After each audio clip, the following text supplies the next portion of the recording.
साथियों, आज मैं आप लोगों के साथ दो इम्पॉर्टेंट टेक्निक शेयर करने जा रहा हूँ। अगर आपने ये टेक्निक फॉलो कर ली तो आपके यूपी पीसीएस प्रीलिम्स में आसानी से 10 से 12 नंबर बढ़ जाएंगे। या फिर अगर आपने इसको बहुत अच्छे से इम्प्लीमेंट कर लिया तो शायद आपके 15 से 20 नंबर भी बढ़ सकते हैं। तो टेक्निक को शुरू करने से पहले मैं आपको कुछ चीज़ें दिखाना चाहता हूँ। देखिए, इस चीज़ को देखिए, इसको देखिए, और ये दो पेपर देखिए। 2023 का पेपर है और ये 2022 का पेपर है। मैं बताना क्या चाह रहा हूँ कि मैंने पिछले 2 दिनों में, आज और कल में, 2023 और 2022 का पेपर सॉल्व किया। और मैंने एक अचानक से, एक होता नहीं, एक पैटर्न एनालिसिस किया।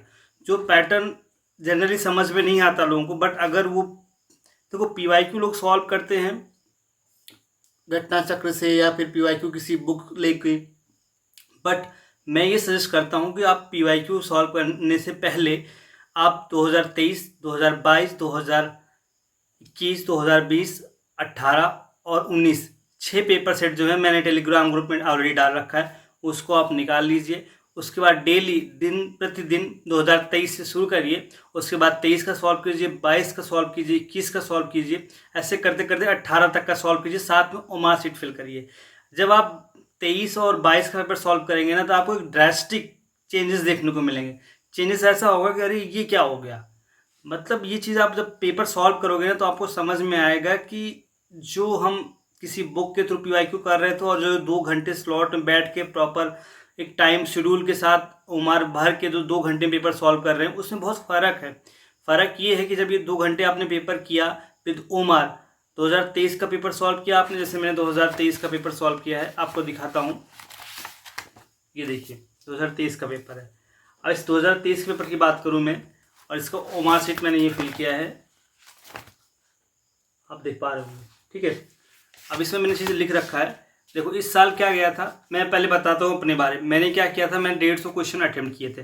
150 क्वेश्चन अटेम्प्ट किए थे और मेरे 105 क्वेश्चन सही हुए, 45 क्वेश्चन गलत हुए। नेट मेरे 94, नेट मेरे 90 क्वेश्चन सही हुए हैं। मतलब 90 इंटू 1.3 से 120 नंबर है।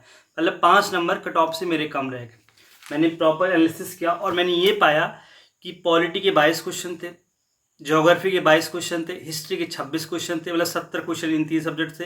15 से 17 क्वेश्चन तो थे इन्वायरमेंट से थे, मतलब 85 क्वेश्चन इन 4 सब्जेक्ट से। रेस्ट करंट अफेयर, साइंस और मिसलेनियस करके बाकी जो क्वेश्चन बचे थे, 65 क्वेश्चन वो थे।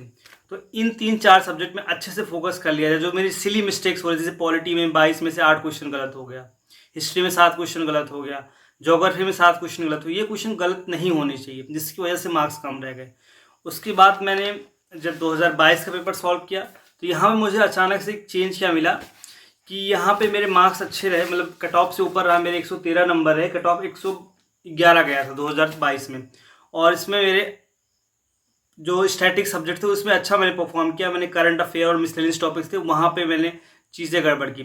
तो मैं ये एक पैटर्न समझाने की कोशिश कर रहा हूँ कि 2022 और 2023 के पेपर में क्या था। 2022 का पेपर जो था, उसमें जो क्वेश्चन थे वो रैंडम ऑर्डर में थे। मतलब 2 क्वेश्चन पॉलिटी के थे, फिर करंट अफेयर आ गया, फिर हिस्ट्री आ गया, फिर ज्योग्राफी आ गया, ऐसे करके थे। जिससे क्या होता है, पेपर सॉल्व करते समय ना, एक जो माइंड होता है, जैसे हिस्ट्री जोन में है तो हिस्ट्री के 10 क्वेश्चन 12 क्वेश्चन कर लिया, ऐसे जोन में होता है माइंड। पर 2 क्वेश्चन पॉलिटी, 2 क्वेश्चन हिस्ट्री, इससे क्या होता है ना, इजी क्वेश्चन भी टफ दिखने लग जाते हैं। और उस समय क्या होता है, पेपर टफ बन जाता है। और क्या था कि जिस वजह से 2022 का कट ऑफ था सिर्फ 111 गया था। 2023 में क्या था, क्वेश्चन सिंक में थे। मतलब सबसे पहले 22 क्वेश्चन पॉलिटी के थे, फिर उसके बाद 26 क्वेश्चन हिस्ट्री के थे, फिर से 22 क्वेश्चन जो थे ज्योग्राफी के थे, फिर उसके बाद करंट अफेयर क्वेश्चन थे 25 पे एक साथ दे रखा था, फिर साइंस के क्वेश्चन थे, इन्वायरमेंट के क्वेश्चन थे, ऐसे करके क्वेश्चन साथ में थे। तो सॉल्व करना आसान था। मतलब एक साथ 22 क्वेश्चन पॉलिटी किए तो एक जोन में आ जाते हैं क्वेश्चन। मान लो क्वेश्चन नंबर 10 कर रहे हो, फिर अचानक लगा नहीं यार ये आर्टिकल कुछ गड़बड़ मैंने किया, बैक करके तुरंत जाके क्वेश्चन नंबर 2 सही कर सकते हो। जिसकी वजह से पेपर थोड़ा आसान दिखता है, एक साथ अच्छा लगता है। हाँ, 22 क्वेश्चन पॉलिटी के आए हैं, 26 क्वेश्चन हिस्ट्री, मतलब दिखता है हमने जो पढ़ा था, जो हमने एनालिसिस किया था कि इतना वेटेज है, उस वेटेज के हिसाब से क्वेश्चन आए हैं, ठीक है। तो ये चीज़ समझ में आती है।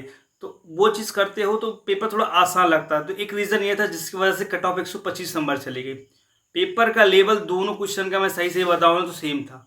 22 वाला भी पेपर सेम था, 23 वाला जो मैंने सबसे बड़ा चेंजेस दिखा वो लगा कि जो पैटर्न था पेपर का, मतलब 2-2 क्वेश्चन 4-4 क्वेश्चन साथ में देके फिर रैंडमिंग कर रहे थे, जो 22 में कर रहे थे, जिससे थोड़ा कन्फ्यूज़न होता है, टाइम लगता है और गलती होने के ज़्यादा चांसेस रहते हैं।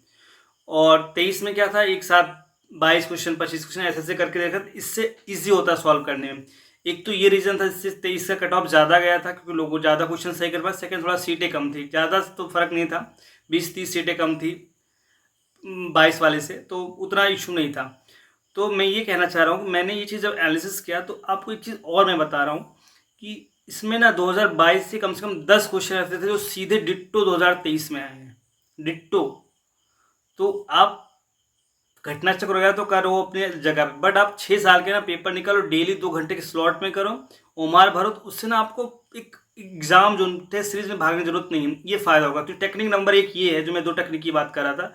पहले टेक्निक ये है कि आप ना इस चीज़ को बहुत अच्छे से समझो कि PYQ जो है, मतलब टेस्ट सीरीज में मत भागो, जो 6 साल के पेपर है उनको एक एक करके सॉल्व करो, हर एक क्वेश्चन को। जैसे मैंने ये सॉल्व किया है 2023 का, देखो मैंने लिख रखा है कितने चीज़ें किसका वेट, मैंने हर एक क्वेश्चन सॉल्व किया है।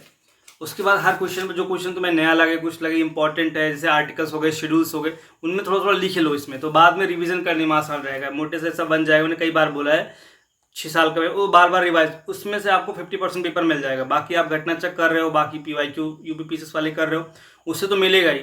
तो पूरा पूरा ना यहाँ पे खेल PYQ का। दूसरा मैं जो सबसे इंपॉर्टेंट टेक्निक की बात कर रहा हूँ, आपको सिर्फ UPPCS प्रीलिम्स में आए क्वेश्चन नहीं निकालने हैं, आपको 2024 और 2023 में जो UPPCS जो है, UPPSC जो और एग्ज़ाम कंडक्ट कराता है, जैसे RO एग्ज़ाम कंडक्ट कराता है, जो एग्रीकल्चर का एग्ज़ाम कराता है, एक कोई मैं देख रहा था जो इंजीनियरिंग सर्विस रिलेटेड कुछ एग्ज़ाम होता है उसके कराता है, कुछ JEE वगैरह के एग्ज़ाम जो होते हैं, मतलब जो बहुत सारे एग्ज़ाम होते हैं जो इसमें GS से क्वेश्चन आते हैं।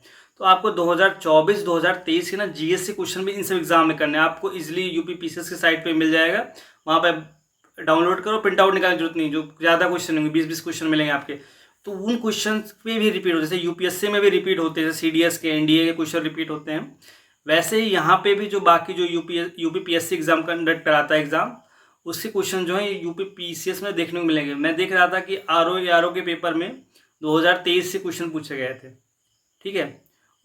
तो यार 4-5 क्वेश्चन का ही गेम होता है, आप 88-87 नेट पे पहुंचे हो, 90 ला के आप सेलेक्ट हो जाओगे। 4-5 क्वेश्चन जो सिली मिस्टेक्स होती है उन्हीं से गेन करना है, तो 10-12 नंबर ना इससे कर लोगे। एक तो 6 साल के ना बहुत अच्छे से एनालिसिस करो, स्लॉट में बैठे करो, तो पहली बात तो आपको समझ में आ जाएगा कि आपका 1.5 घंटे में पूरा पेपर हो जा रहा है। आधा घंटा लगभग आप ओमार 15 मिनट ओमार के लिए 15 मिनट एक्स्ट्रा दे रहे हो आप, तो आप 2 घंटे में पूरा प्रॉपर पेपर कंप्लीट कर पा रहे हो, जो भी 1 राउंड 2 राउंड कर रहे हो। वो चीज़ पहला चीज़ होता है। सेकंड चीज़ क्या होगा कि प्रॉपर ओमार भर रहे हो, तो आप जो मिस्टेक करोगे एग्जाम में जाकर प्रॉपर सर्कल करना, वो सब करना, वो सब यहाँ पे प्रैक्टिस में रहेगा, वो चीज़ें हो जाएंगी। और क्वेश्चन की पैटर्न होता है उसको कि आधा हिंदी में होता है, इंग्लिश में होता है, वो चीज़ पढ़ने की प्रैक्टिस हो जाएगी, एक वो चीज़ रहेगा।